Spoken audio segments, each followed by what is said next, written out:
Bonjour à tous, alors lorsqu'on vient de mettre un SSD à l'intérieur d'un iMac ou d'un Mac, par exemple, ici ce iMac FAT 2011, eh bien, qu'est-ce qui se passe? On va avoir beaucoup de bruit. Pourquoi beaucoup de bruit? Puisque, en fait, à l'intérieur du disque dur, il y a un lecteur, une sonde de température. Cette sonde de température est lue et exploitée par le Mac, et en fonction de la température, le Mac va réguler les ventilateurs internes, enfin ses ventilateurs internes. Et lorsqu'il ne reçoit pas l'information de la sonde de température, notamment avec le SSD, qu'est-ce qui va se passer? Il va mettre les ventilos au max tout le temps et du coup ça va être très bruyant. Alors comment faire pour éviter ce phénomène? C'est ce qu'on va voir tout de suite. On va ici s'équiper de la petite application qui s'appelle SSD Fan Control.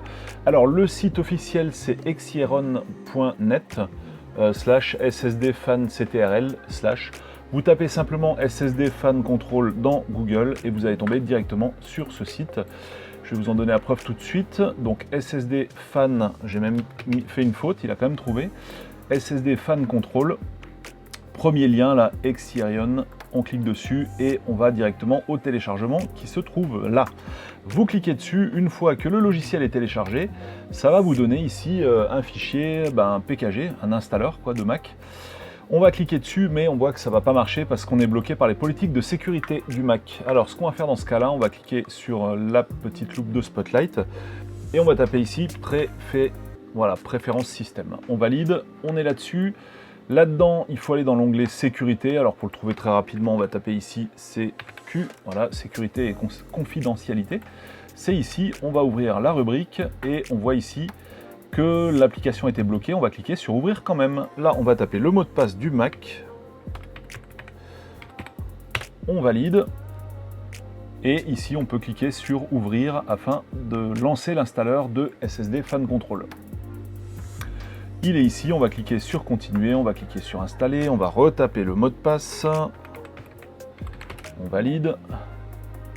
On va cliquer sur poursuivre l'installation. Allez, maintenant il ne reste plus qu'à cliquer sur redémarrer et on va pouvoir continuer le tuto. On place ici l'application dans la corbeille, on n'en a plus besoin, elle est installée et on attend d'être à nouveau sous macOS 10. On se retrouve donc sur macOS. Alors pour lancer l'application, on va aller dans Spotlight et on va taper SSD. Et normalement, il va directement nous trouver SSD Fan Control. On valide avec la touche Entrée. Alors là, on y est et ça devient intéressant. Et ici, ce qu'on va faire tout simplement, c'est cliquer sur la touche Smart.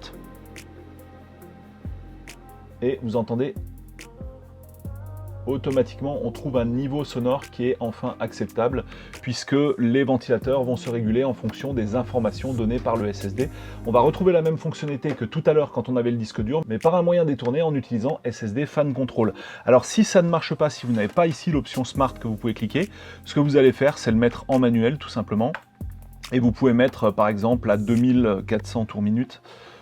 Et là, c'est finalement une vitesse de rotation qui va permettre d'avoir quand même un bon refroidissement sans que ça vous casse trop les oreilles. Alors évidemment, c'est pas conseillé, normalement ça doit être régulé, mais vous ferez ça uniquement si vous n'avez pas le choix. Si vous avez la possibilité d'appuyer sur Smart, appuyez sur Smart et ça se fera tout seul, il n'y a plus qu'à fermer l'application et cette fois, la vitesse des ventilateurs est régulée automatiquement par la sonde de température du SSD. Voilà, tuto terminé, salut à tous et à bientôt pour d'autres vidéos. Bye!